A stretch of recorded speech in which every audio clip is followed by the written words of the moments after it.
Shalom Elohim, Bapak Ibu dan teman-teman semua yang saya kasih dalam Tuhan Yesus Kristus. Puji Tuhan, kita berjumpa kembali dalam program Kesaksian Iman yang luar biasa ini. Puji Tuhan, saya berdoa Bapak Ibu sehat ya, bahagia dan dalam perlindungan Tuhan yang sempurna. Dan tentu saja, apapun yang Bapak Ibu dan teman-teman semua kerjakan, dibuat Tuhan berhasil dan menjadi berkat yang besar bagi banyak orang. Terima kasih untuk dukungannya selama ini dan itu sungguh sangat memberkati kita semua.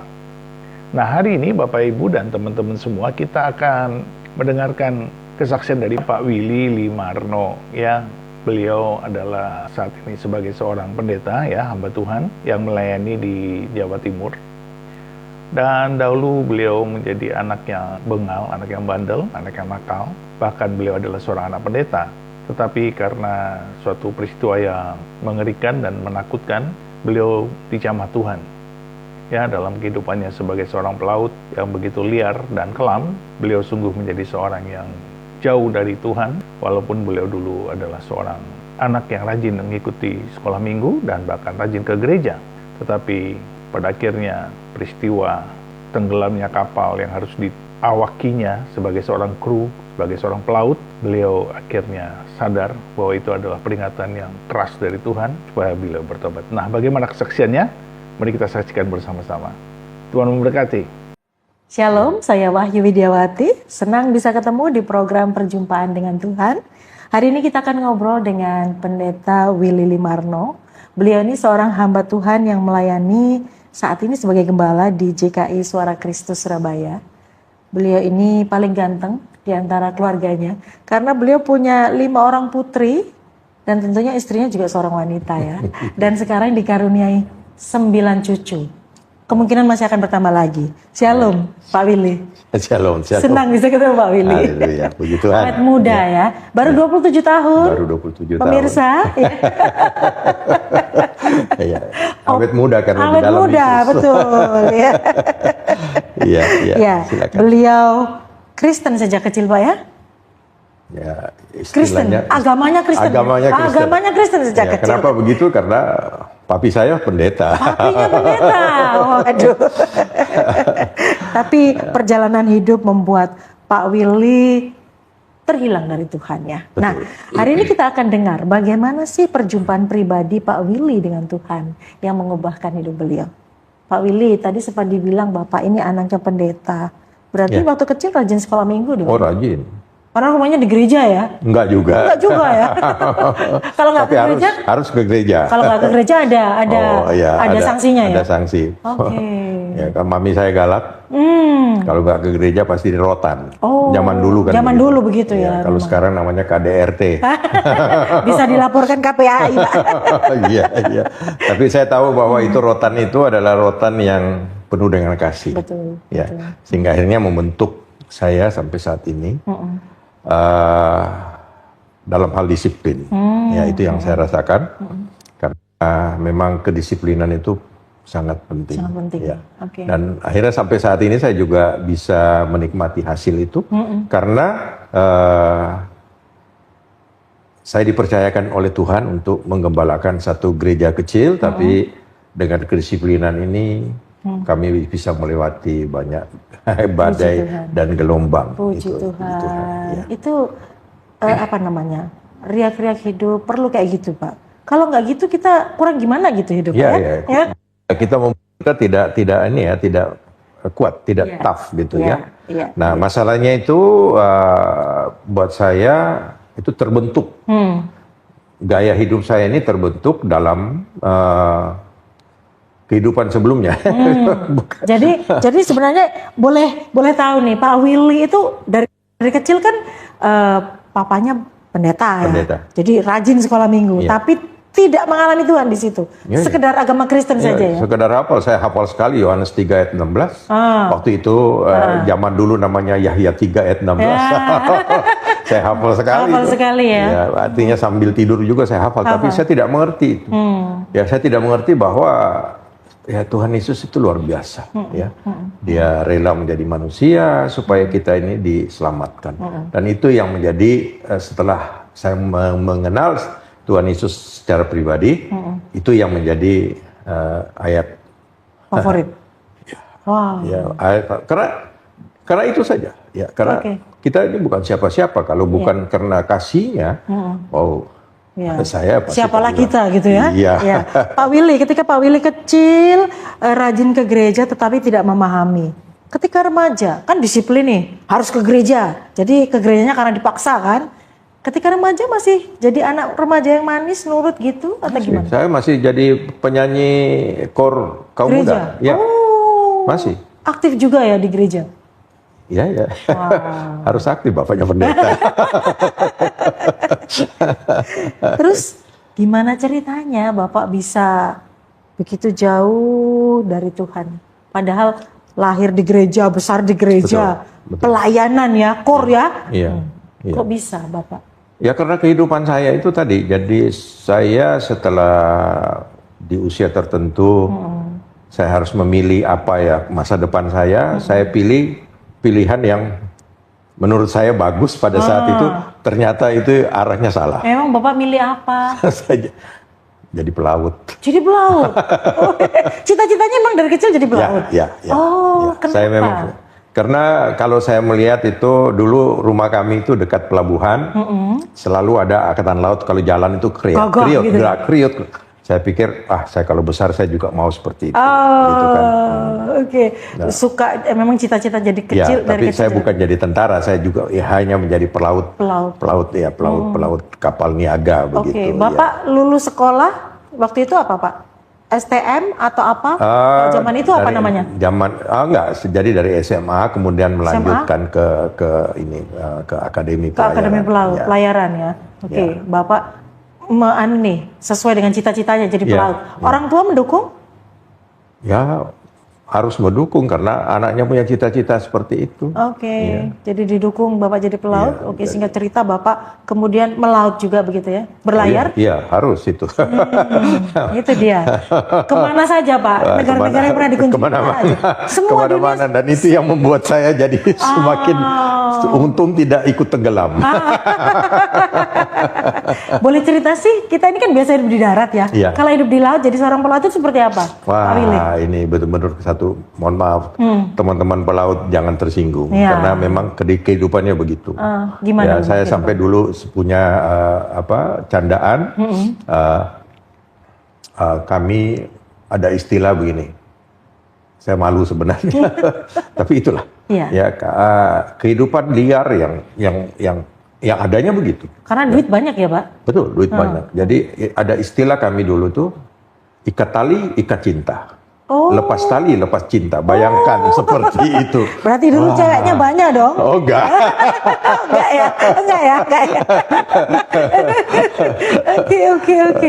Kehidupan di laut itu seperti apa yang menurut Bapak membuat para pelaut itu hidupnya, maaf saya bilang ya, bebas-bebasnya gitu? Ya, karena kita berhari-hari di laut, kemudian pada saat kita tiba di satu pelabuhan, apalagi kalau pelabuhan itu pelabuhan yang dalam tanda kutip bahwa pelabuhan yang besar dan segala fasilitas ada dan tentunya ada kehidupan yang ini yang membuat glamor ya. Apalagi duit ada. Ya kami gaji besar sekali. Gaji besar sekali. Besar sekali. Usia masih muda. Oh iya. Wow.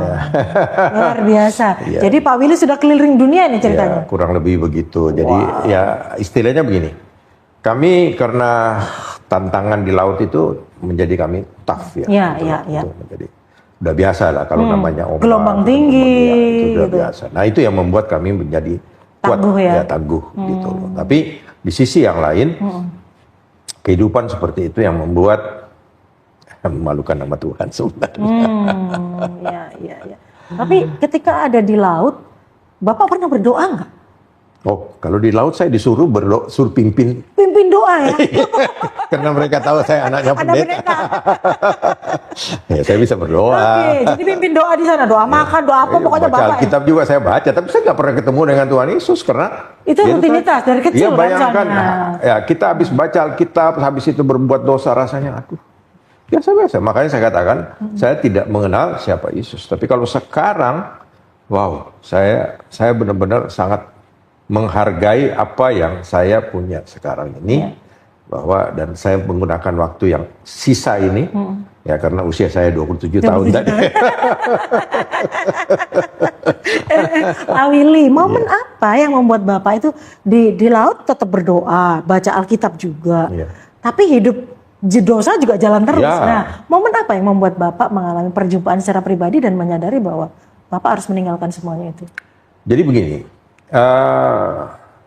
satu saat saya itu dipindah tugaskan ke satu kapal. Waktu itu saya marah karena saya merasa bahwa saya puas di tempat ini. Saya dipindahkan di satu kapal, kemudian satu perusahaan karena ada ABK-nya yang tidak bisa berlayar, kemudian saya harus gantikan posisi dia. Nah saya waktu itu baru datang tadi malam, terus dipindah. Nah di situ saya merasa wah tapi ada teman baik saya, dia bilang, ini kan kesempatan baik, kamu pindah aja kan, kamu promosi kan di situ. Oh, nah, jadi ini lebih bagus gitu ya? Betul, betul. Okay. Nah saya pindah, lalu kapal berlayar keluar dari Surabaya. 2 malam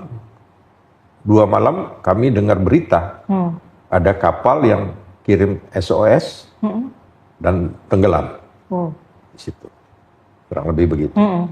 Lalu kami dengar lebih lanjut, ternyata itu kapal itu adalah kapal yang saya sebelumnya. Oh. Jadi kami selisih 1 hari memang berangkatnya, tapi dia malam itu begitu dia keluar di masa lembo situ tenggelam.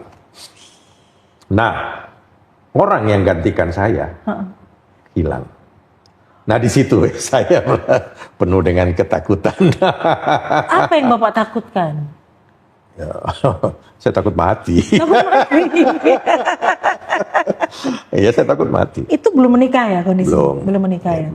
Bapak takut mati. Ya, ketika itu kalau bukan Tuhan yang memindahkan Bapak ke kapal itu nggak mungkin ya. Di situ baru saya merasakan berarti ada maksud Tuhan, dan sebenarnya saya mulai menangis. Lalu saya melihat ini koreksi diri dan akhirnya saya putuskan untuk stop.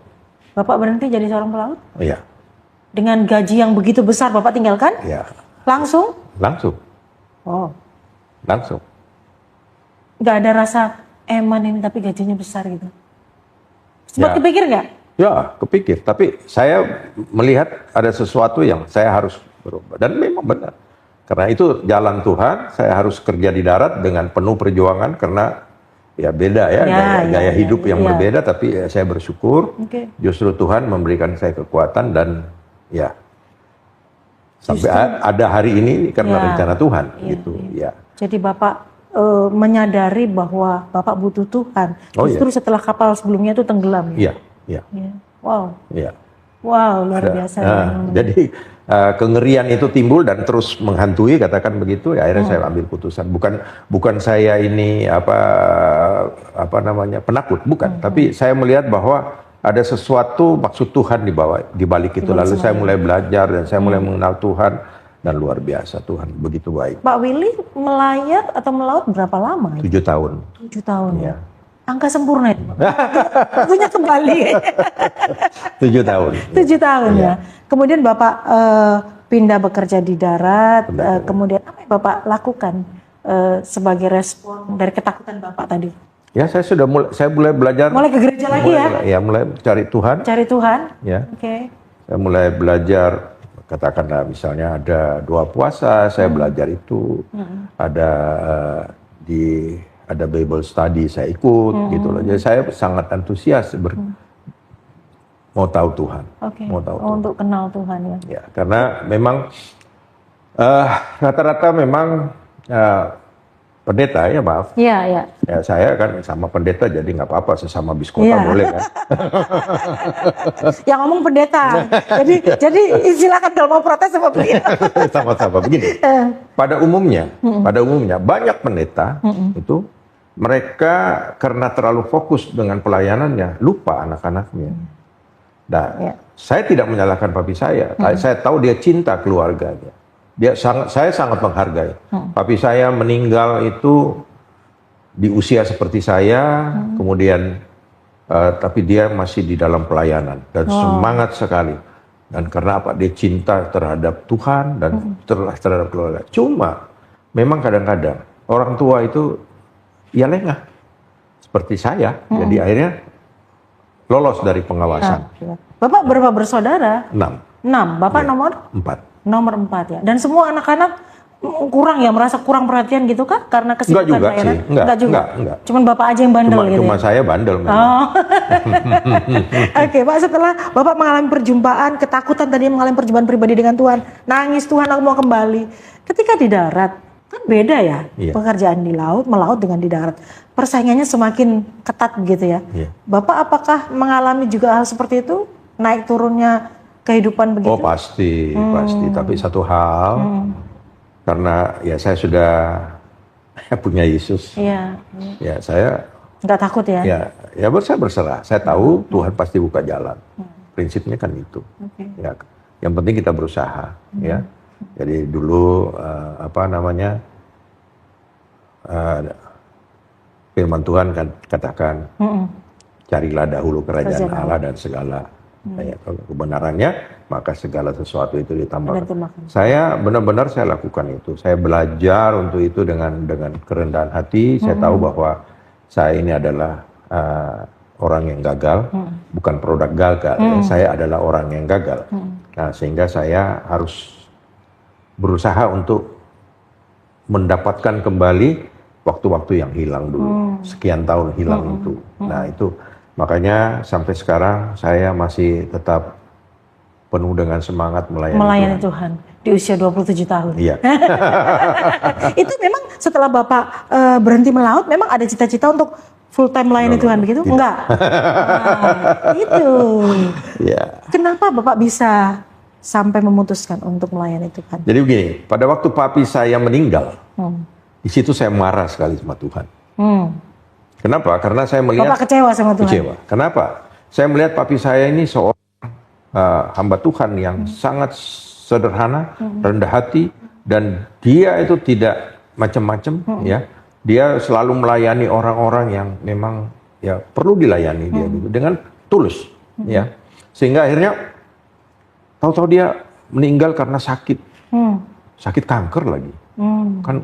Iya. Rasanya gimana gitu ya? Sih? Kok Tuhan sudah pelayanan loh ini Tuhan, kok bisa meninggal karena kanker gitu ya? Tapi saya melihat di situ ya, di balik saya marah sama Tuhan dalam tanda kutip, saya benar-benar marah. Saya bilang, Tuhan engkau tidak adil. Kenapa papi saya yang seperti begitu engkau ambil? Saya aja diambil. Tapi puji Tuhan malam itu seperti ada suara yang berbicara kepada saya. Karena aku mengasihi engkau anakku. Gitu loh. Nah, saya berpikir. Apa hubungannya? Iya kan? Apa hubungannya? Mengasihi kok malah papiku diambil iya gitu ya? kan begitu. Enggak. Jadi begini. Setelah itu baru saya sadar. Tuhan rencananya itu adalah mengambil papi saya. Ya, di saat saya sebenarnya masih belum bisa membalas kasihnya, papi saya. Ya. Tapi Tuhan ambil. Lalu saya mulai sadar. Oh, ada maksud Tuhan. Ya. Cuma saya terus terang masih belum ngeh. Ya. Kalau Tuhan panggil Bapak sepenuh waktu begitu ya? Ya, maaf, saya juga sekarang masih kerja. Oh, luar biasa itu. Usia 27 masih bekerja ini. Iya, saya masih bekerja. Nah. Dan berhasil di bidang pekerjaan itu ya? Ya relatif ya. Relatif kalau berhasil, relatif itu kan kalau berhasil itu kan relatif ya. Ya. Kalau menurut saya berhasil. Ya. Bagaimana Bapak memutuskan di tengah-tengah pekerjaan yang berhasil tadi, Bapak memutuskan untuk menjadi seorang gembala? Jadi begini, saya melihat selama ini perjalanan pelayanan saya ya, yang boleh dibilang tanpa reserve ya. Saya all out dan terus terang saya banyak pelayanan di desa-desa. Ya. Sebenarnya satu hal sangat menjadi tantangan buat saya untuk bisa pelayanan di desa karena saya sebenarnya nggak bisa berbahasa Jawa gitu kan. Nah, jadi gimana nih komunikasinya? Ya saya tanya dulu sama gembalanya, ini harus bahasa Jawa apa tidak? Oh enggak bisa ya. Jadi pede saya. Okay. Dan ini sudah berjalan berapa lama Pak pelayanan di desa-desa? Waduh, sudah berapa ya? kira kurang lebih 25 tahun mungkin ya, 25 tahun. Wow, luar biasa.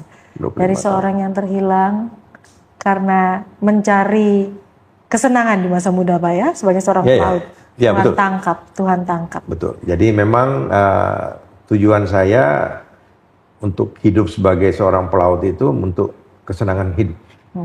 Kedagingan lah kalau Ya, kita bilang ya, ya, ya, bahasa ya. rohaninya. Apa pesan Pak Willy yang bisa sampaikan kepada pemirsa, kepada yang menyaksikan tayangan ini? Mungkin mereka sedang mencari jati diri, mencari kesenangan. Tadi Pak Willy ketika diingatkan bahwa suatu waktu kita bisa mati, apa yang Bapak kita bisa meninggal ya? Ya. Apa yang Bapak bisa sampaikan? Ya. Silakan. Jadi begini, kalau menurut apa yang saya alami dan itu saya selalu cerita kepada banyak orang yang saya temui bahwa kesempatan yang Tuhan berikan kepada setiap manusia itu sama sebenarnya. Cuma kadang-kadang kita tidak pernah mau ambil kesempatan itu, bahkan kita mengabaikannya sehingga akhir akan rugi sendiri. Karena itu tadi saya katakan, saya takut mati karena saya bayangkan kalau saya mati akan begitu. Apalagi satu, saya masih muda waktu itu.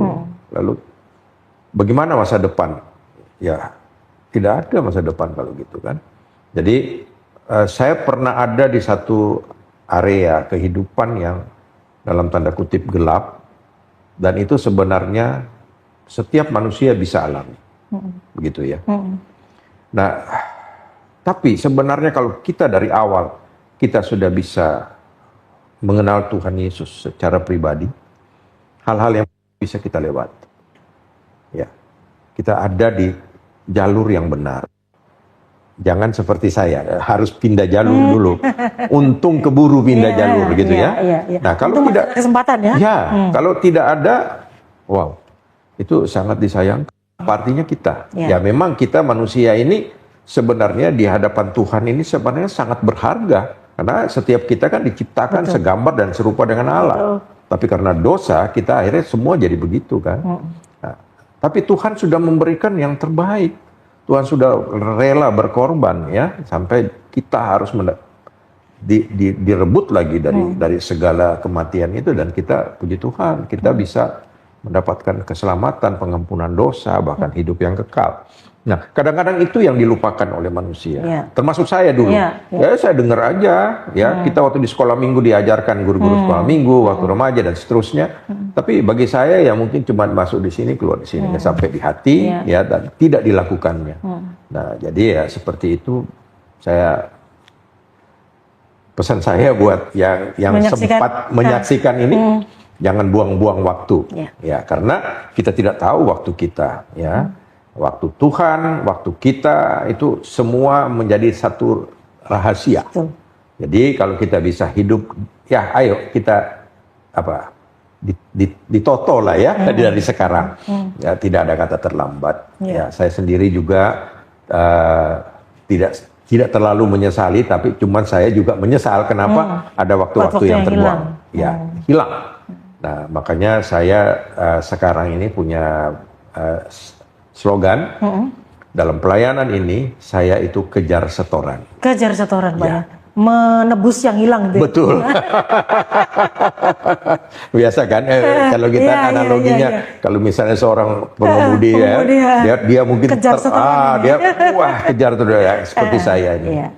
Saya sangat bergairah ya, dan puji Tuhan, istri saya, anak-anak saya semua sangat mendukung. Puji Tuhan ya. Terlibat semua mendukung pelayanan Bapak. Akibat daripada itu dan akibat daripada saya kemudian berbalik kepada Tuhan, bertobat ya, diampuni. Saya ingat saya sempat berlutut di bawah kaki mami papi saya minta ampun. Harus toh sebagai anak ya. Selesaikan dengan orang tua, lalu saya berlutut juga di bawah kaki Tuhan minta ampun, dan saya merasakan pengampunan itu. Kenapa? Nah, itu tadi.